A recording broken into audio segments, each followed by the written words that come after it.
Well, good evening. Normally Mike's up here, but he is not here today. So I'm going to give a lesson, but not on John. He's going to pick up where he left off, Lord willing. So tonight's going to be something different.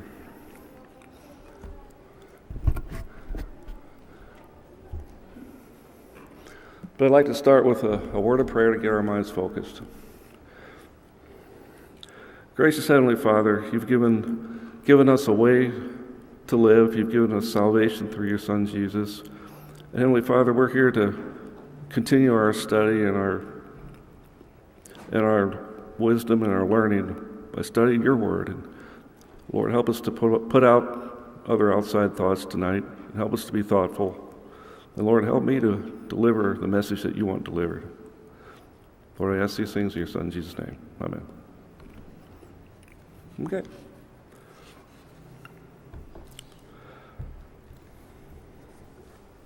So, if anybody knows me outside of here or has visited where I work, you know that I'm an environmental technician. There's probably some people out here that also work in the environmental field, so you kind of relate to this.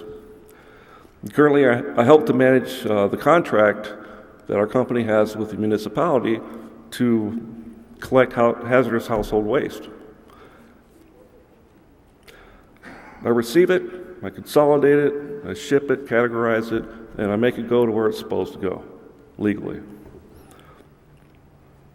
I have to find a place that the federal government approves for whatever I'm sending them. There's places all over the place. Not here in Alaska, though. We don't store any of that here. Anyway, I also get a lot of questions.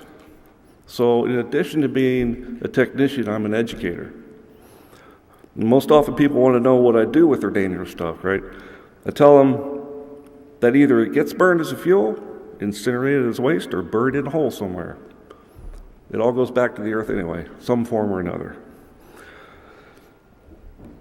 I don't recycle anything that I can't make a profit on. If it's going to be reused or recycled, then it has to have a monetary return.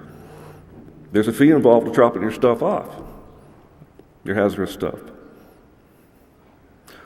And nobody likes to pay for that fee. But usually the transaction's completed smoothly, but sometimes it doesn't. Now, what's the main complaint? And this is really true.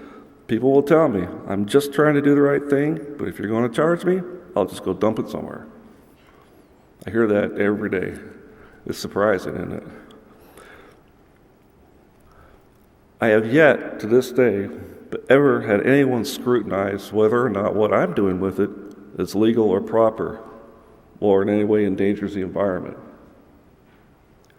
I've never been asked that question. Now, the municipality cares because I have to follow guidelines, the federal guidelines, state guidelines, municipal codes.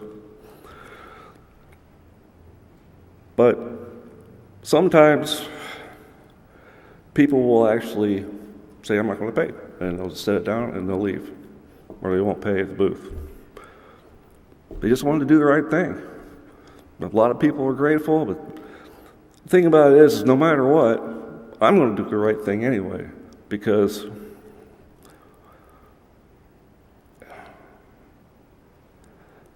as a technician, I'm legally bound to do it. But as a Christian, I'm a steward of the environment. I'm the steward of it, which means that I am responsible for whatever I do with this stuff. And fortunately, we have a system for dealing with it that's pretty good. Now, why do I do this besides the glamour and the high pay? Well, it actually makes me want to put up with these grumpy people and the dangerous chemicals they give on top of it, especially when they say, I have no idea what that is. I have to take it to the lab and figure out what it is. I love it when people thank me for serving them and helping them be good stewards. See, there's a lot of people out there that want to be good stewards. I bet you a lot of them are Christians that understand that we're responsible for our environment for the glory of God, because God made heavens and earth, right? He made us, right? And He made us stewards of the environment, the earth where we live.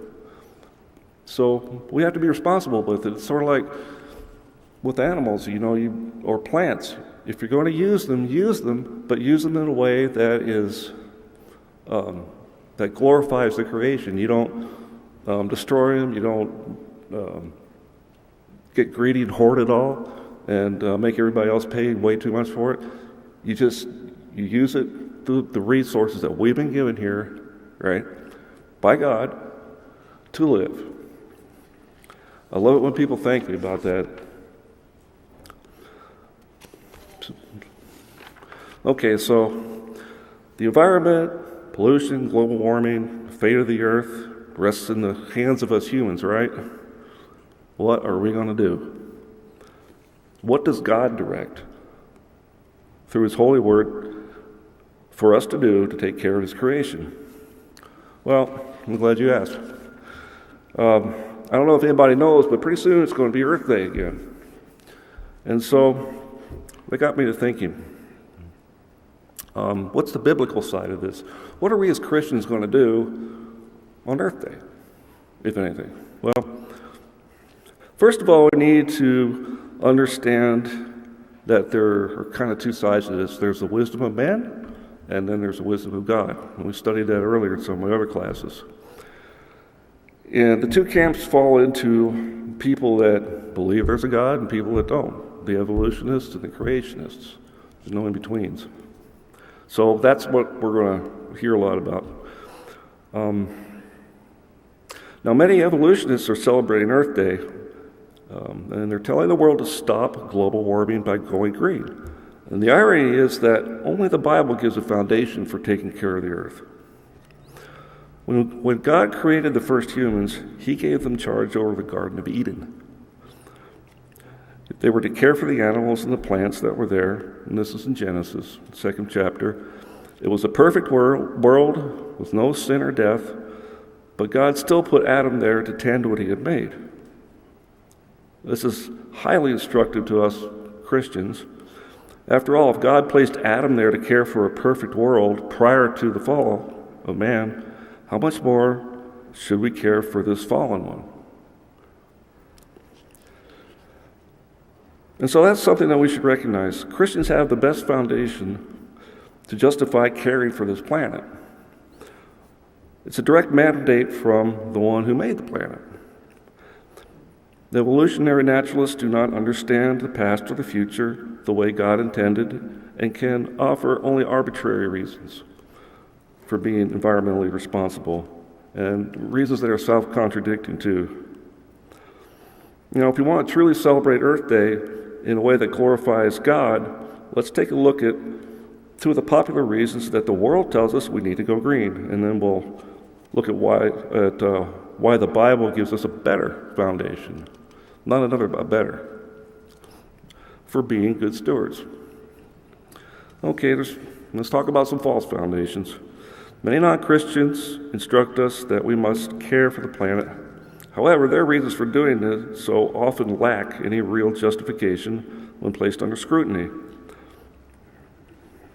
Here's some examples. Evolutionist E.O. Wilson, ring a bell. According to him, we should care for this planet because we have an intense self-interest. And the quote is that he says, it follows that human self-interest is best served by not overly harming the other life forms on the earth that still survive. End quote. In other words, the main reason we should care for the planet is so that we can survive. Sounds pretty reasonable, right? But in an evolutionary worldview, what's the point? Humans are nothing more than another evolved organism. If we die off, something else will take our place. Even the destruction of the entire planet has no moral value other than in the subjective opinion of some. After all, humans have no more worth than dirt if we accept atheism, and a burned out planet is no worse than a fruitful one. It just is what it is. Beyond this, according to the evolutionary story of history, the pressures that humans are exerting upon the planet and animal life should simply cause life to evolve to survive, right? Whatever doesn't survive is simply not fit enough. If this is the process that worked in the past, then what makes human-caused changes any different than animal predation or natural disasters? Once we allow that human actions are different somehow, then we've associated moral value to them. Now, I was in grade school in the mid-'70s, and the environmental movement was just taking off. And I remember being taught evolution, and I never really thought about it, but I was taught that everything evolves, and we evolved from animals, but there's this huge missing link, and somehow we just kind of stay the way we are. I never did get that question answered back then, because by now we should have evolved into something, right? I don't know. Anyway, if there's a special importance placed on us as the only thing that's living that has to take care of the entire earth, then that puts a moral value on us. That's illogical in a purely naturalistic worldview. After all, morals themselves have supposedly evolved because of the very environmental pressures that evolutionists are disparaging. One of the most common refrains about the environment from the news media goes something like this. Okay, the disaster happens, it's imminent, it's coming, and if we don't stop doing fill in the blank, then something bad is going to happen as predicted by scientists.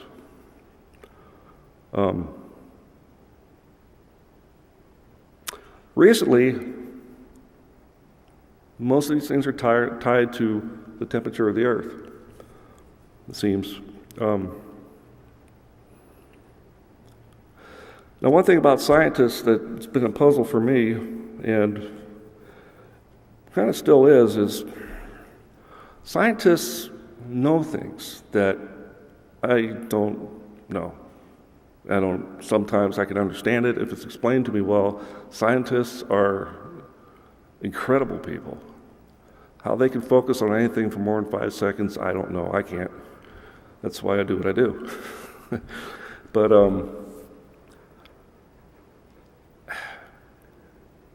I don't know really which ones are honest and which ones aren't.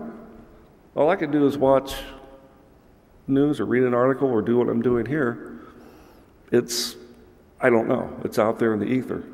I'm not wanting to disparage any one group, but I just don't know which is right, which is wrong. Of course, without the Word of God, I would be in that situation. Okay. Well, some of the evidence suggests that the earth has warmed recently. Many scientists build their conclusions upon a faulty view of the Earth's history. If we start with the Bible, we know how old the earth truly is, right?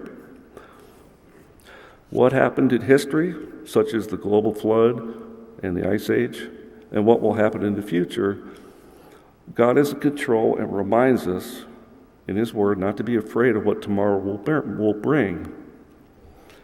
Far from being an excuse to abuse the world, though, this is the real justification to take care of it without resorting to scare tactics or exaggerations of data. God's in control, and that means He controls us too. So, should we be scared? Should we be concerned about how we do things? Is God just going to take care of everything? I don't think that's quite what He meant. An alarmist claims global warming is actually something that is going to cause the demise quickly of us.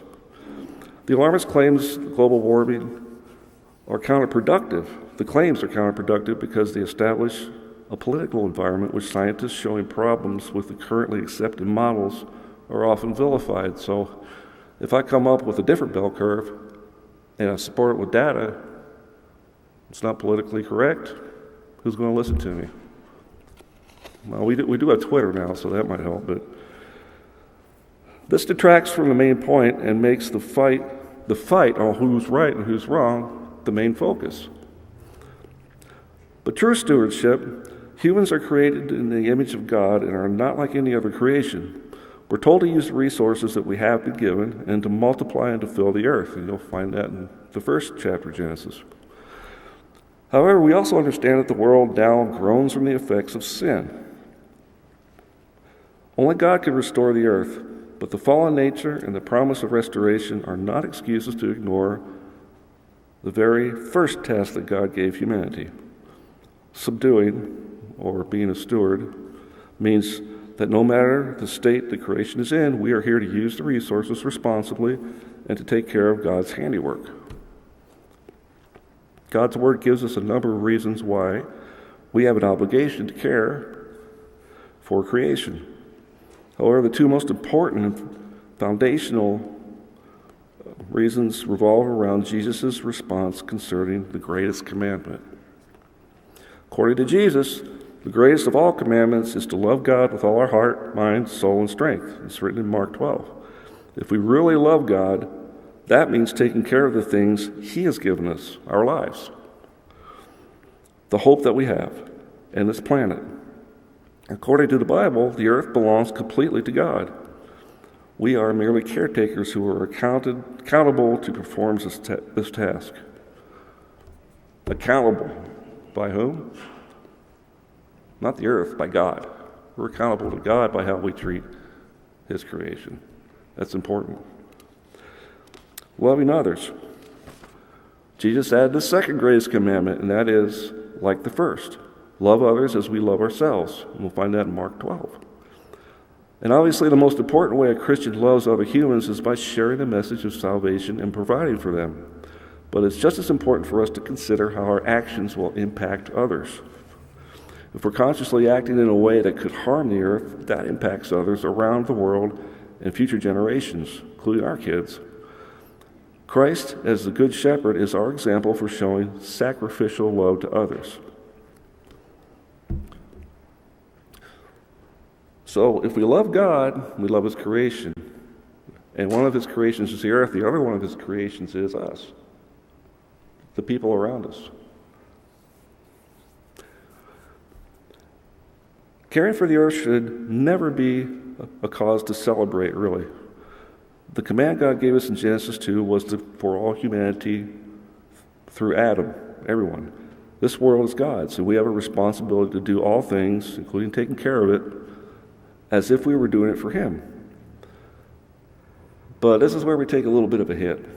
Christians have not always been real good at doing this. The atheistic evolutionary worldview can provide no real foundation for taking care of the earth. Life is no more value than non-life, other than the selfish desire to live. When evolutionists speak out about saving the planet, perhaps we should ask them what difference it makes. Without God, our planet is nothing more than another chunk of space dirt, destined to be absorbed by the sun one day. And no matter what we do, there's no ultimate hope. That's pretty gloomy, but with God, however, our planet is the focus of His love, and our future can be secure. Okay, so what are the details? What's the right thing to do? What's the wrong thing to do? Well, I found something, an article about reasons Christians reject environmentalism. Hang on, though. We'll start out with Genesis 1. God saw all that He had made, and it was very good. So let's imagine if we Christians had been in the forefront of protecting our earth, if we actually viewed the world as God's creation, and the animals as God's animals, and the plants as God's plants, and the land as God's land, what if the What if the church spent millions of dollars fighting to preserve nature instead of investing in culture wars and political lobbying campaigns? That's assuming that the church does. I don't think this one does. What if Christians were viewed as protectors of creation, shielding millions of acres of land, restoring polluted areas, and protecting animals from cruelty and exploitation? Now, the author of this, Stephen Matson, probably isn't aware of people that work for the Forest Service, people that work for the EPA or the ADEC. The people that I've come in contact with do that. And they're Christians, many of them. But the real problem being presented here is Earth Day is rarely celebrated within mainstream Christianity. And environmentalism is often frowned upon by evangelical leaders instead of being championed. Here are the main reasons Christians have rejected caring for our environment. First of all, the environmental movement has political affiliations. You think about Al Gore wrote The Inconvenient Truth. You see all kinds of, you see activists doing things that are pretty alarming, slogans about how the earth is our mother. I don't know if y'all remember PETA throwing blood at people wearing fur, this kind of stuff. I don't want to be associated with that. But what that means is I don't respond to it. I just get away from it and say, man, those people are crazy. Okay, that doesn't help.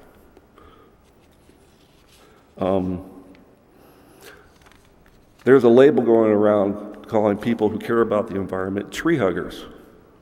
I have a poster up where I work. It's this logging truck with these huge redwood cedars that have been cut down, loaded onto the truck. And somebody spray painted on it, "Don't worry, I hugged it first." That actually irritates some people, and I put that up there to start this kind of a conversation. There's no reason why being a tree hugger has to be bad. But the reason it is a bad label many times is because of what it's associated with. I'm a dog hugger, I'm a person hugger. You know, sometimes I hug my wife. I hug all kinds of stuff. So, tree hugger's okay too. Anyway, we as Christians need to stop worrying about all these associations and start taking small steps towards being good stewards of our world. If anybody's a vegetarian out there, did you do that because, other than dietary reasons, because you just couldn't stand to watch animals being killed and eaten?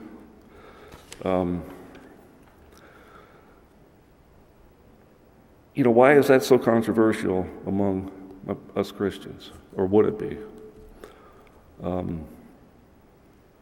This is also something I've run into.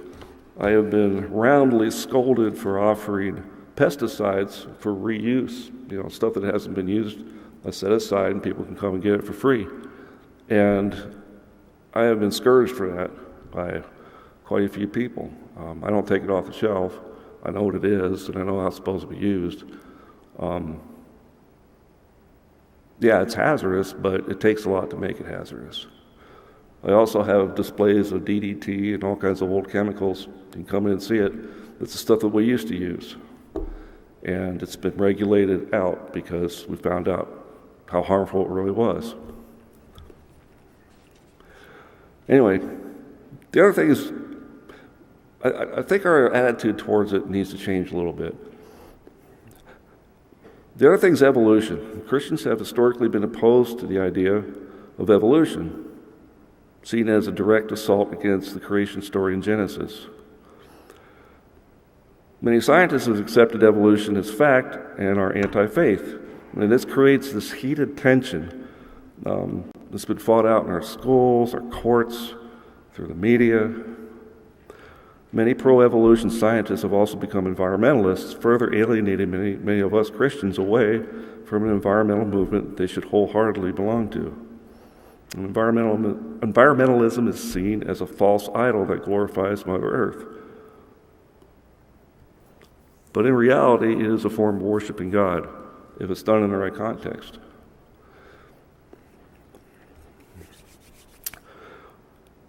A third reason is it seems like it's a victimless crime. I mean, say we flick a chunk of garbage from our car window, or drop a wrapper into the grass, or heaven forbid, dump oil down our garage drain, or do any sort of damage to the earth, we usually don't see or feel the consequences. And unlike a person-to-person conflict where reactions can be fast and furious and swift, when we attack the earth, it simply continues to revolve, and the sun eventually rises the next morning. This is where you put in the person that wants to dump the stuff in the gutter because he doesn't want to pay for it. He's not going to see the consequences of it. Okay, so what's this saying? I think we've lost a connection with God's creation, and technology has kind of separated us from it. You know, it used to be we would have stuff that we used, we'd use it all up, and then when we did dispose of it, it was pretty much in our own backyard. I actually grew up like this, and you had to look at it every day until you did the right thing with it, or you had to smell it, or your pets get into it. We took our trash and burned it on an old tree stump in the woods someplace. It all had to go down to ash.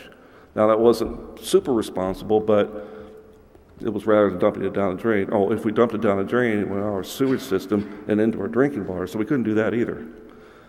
Now, I'm living here in Anchorage, and I know that my backyard isn't connected to any water table that I'm going to have to use. But the lessons I learned as a kid make me not want to do it. That doesn't have anything to do with environmentalism or, protesting anything. It just has to do with being a good, responsible neighbor and person. That's the way I look at it. And that's how I think it's viewed by Christians who treat the earth as God's creation. In Genesis 1, verse 26, talks about how God gave humans the responsibility to rule over the fish in the sea and the birds in the sky and over the livestock and all the wild animals and over the creatures that move along the ground. All right, so are we ruling well? Well, Christians are similar to the rest of society in ways we value the present more than the future. Sometimes we ignore problems related to pollution, related to landfills, food processing or environmental change, chemical waste, land mismanagement, because really, aren't they kind of irrelevant to our current wants and needs? And that sounds kind of harsh. But environmental problems require lots of time, patience, and perseverance. And we as a church, how are we going to take that on? We've got to evangelize the community. We've got to help the needy. We have to, on and on and on. Now add to, let's start doing something for the environment by changing this or teaching people about that. You don't see that in the churches of Christ that I've been to. You don't see us spending a day teaching our kids about how we love the earth. We don't have anything for them to tell people that say, well, evolution is how we were created. It's like, no. Well, you have to make sure that you do this, you recycle that, and put this there because you got to save the environment. We got global warming. No, I want to do that because I love God. That's the answer. I actually had this discussion with somebody today, and because I was kind of thinking over this, and turned out I found out they're Christians.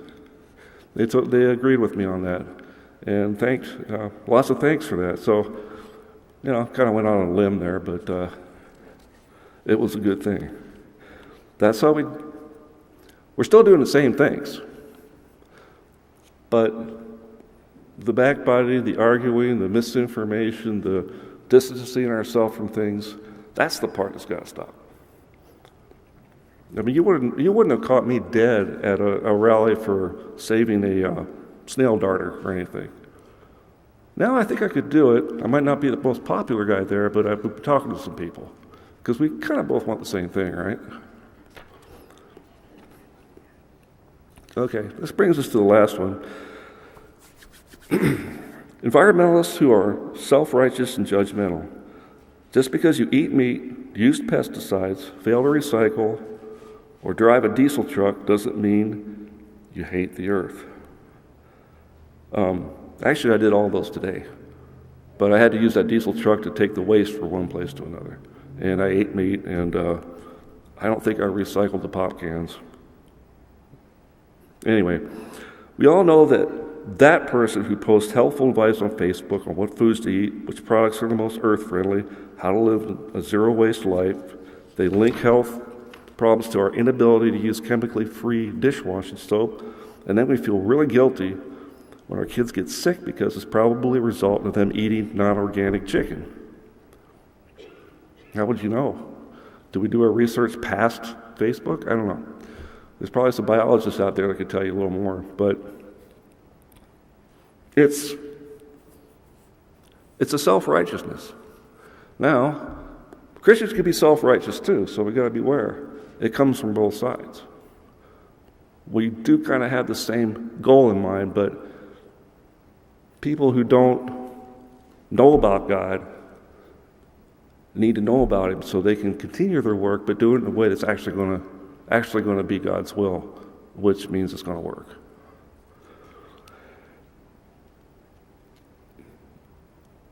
So I guess I'm suggesting that maybe this is a good way to evangelize. I get an opportunity to do it. I know it's sort of a fringe thing, but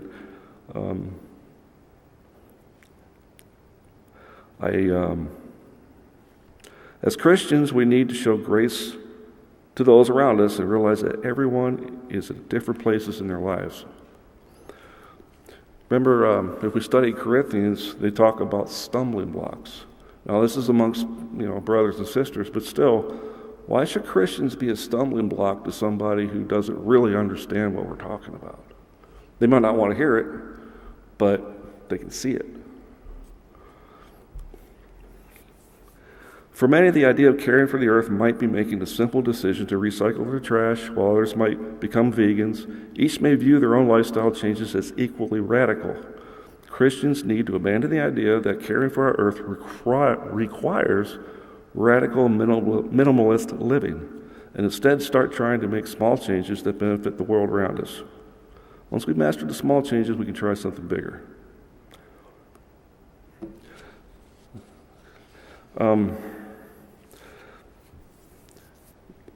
So I guess to summarize that point is not to focus so much on the sky falling on us as far as global warming, hurting the ozone layer, acid rain, the diminishing fish supply in one place or another.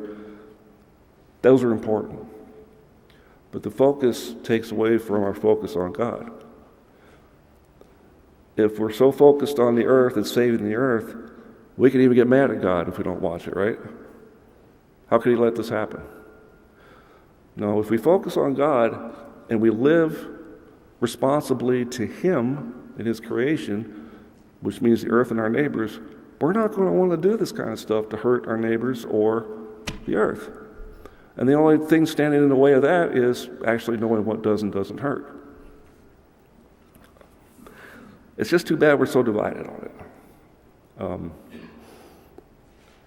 I know how to make things go away and not pollute, but I really don't know the conservation side of it. I couldn't design a watershed that will attract fish or anything like that. I've cleaned up a small creek that we were going to use to get rid of mine waste with, and we got it so clean. Never a fish ever lived in this thing. Now the fish started coming up the creek. We had to stop using it, but it was a good thing. The bears were really neat. Took about a year to do that. Anyway, how many out here remember, just mentally remember spring? Remember Silent Spring? It was when it became big news that a company was irresponsibly, but not illegally, dumping something that causes cancer in the ground, and it was getting into the surrounding areas, the surrounding waters. Anybody remember that? Everybody, yeah. How about the Love Canal? Same thing. People were hired, contractors like myself, to take their waste and get rid of it. Didn't ask where it went. They didn't have to. They didn't have an EPA. They didn't have any kind of a mandate to tell them what to do with it.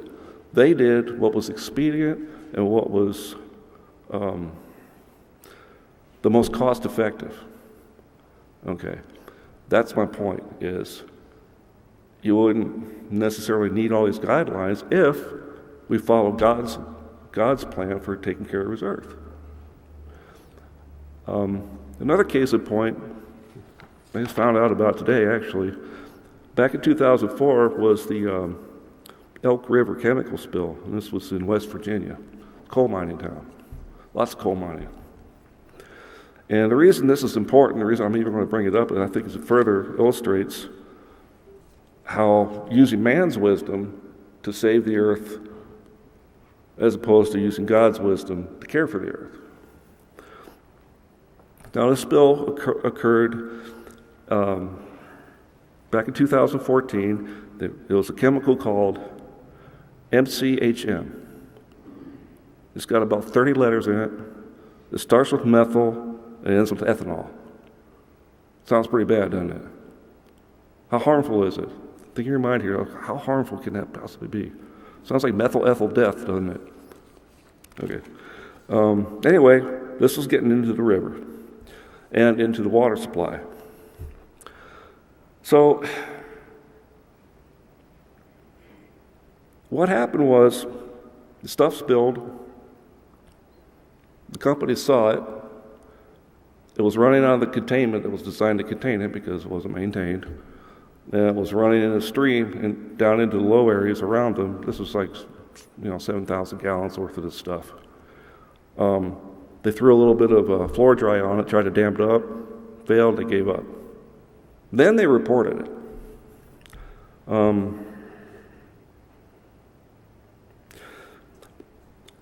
So as soon as they reported it, they said, well, it was just glycol. Glycol is antifreeze, okay? That was, I kid you not, that was with this chemical. The glycol was more environmentally hazardous than this chemical. So they kind of reported it right, but people, you're not going to know. And they didn't know what it would do in what concentration. So anyway, while this is all spilling, the name of the company is Freedom Industries, and the facility had passed through hands back and forth. They'd had inspections in the past. They passed all their inspections. They did all the stuff that they were supposed to do. They had all the permits they were supposed to have. The permit that they had was a permit to discharge wastewater into the river. And they had to keep it clean to a certain standard. We have that very same thing here today down at Ship Creek. We're the only people in the entire state that have a permit from the EPA to discharge chemical waste water that's been processed into the Ship Creek. We've had it for years, and boy, do we watch it close, and we stay above the standards. We're responsible. A lot of our employees believe in Jesus and God. They're Mormon, but anyway, their mindset for this is in the right place. Anyway, so I know all the paperwork has to go back and forth. Back and forth, you have to have inspection after inspection. It's pretty thorough, but all it takes is for somebody to come in there and do something that's out of the operational procedures to mess that all up on a day that's being inspected. That's happened. Fines were paid. Lessons learned. But even in that, the discharge wasn't harmful. Had we allowed it to go on, it would have been. See, there's a contingency plan because we know this stuff's harmful. So what happens if this tank breaks or that line goes? we don't need a regulation to say you got to make extra sure that this stuff will not reach the water. If it does, you have to have a way to cut it off immediately. So there's a whole lot about this article that's interesting to me, but I'm kind of into this stuff. I'm sort of a nerd for it. But the point I want to make, what I want you to take away from this is this Earth Day, think about Earth as God's creation and that we're stewards of it. And then see how that fits with your current view of environmentalism and all the things that we see in our environment that seem to be harming it. Let's try to put that together and be an example especially for people who do not believe that there is a God, that believe that we came from nothing. We want them to see how God's will, through us and through other mechanisms that He has, truly can repair and prevent damaging our planet. And I guess the final thing is the big difference is we know one day that we're all going to be judged. When we see people who are opposed to our ideas, let's remember not to judge them. We don't know where their head's at, really. That's God's job. Our job is to be an example of Him to them.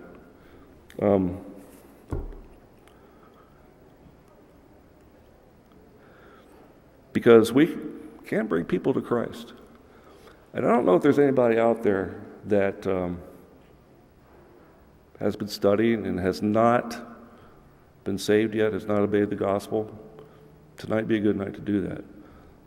But if not, and you're still questioning, or you just showed up here out of curiosity, get with somebody else in this congregation. Tell them you want to learn more, and they'll study with you, one-on-one or however you arrange it. And then you can come back when you're ready. Anyway, that's the lesson for tonight. Go plant a tree. Thank you.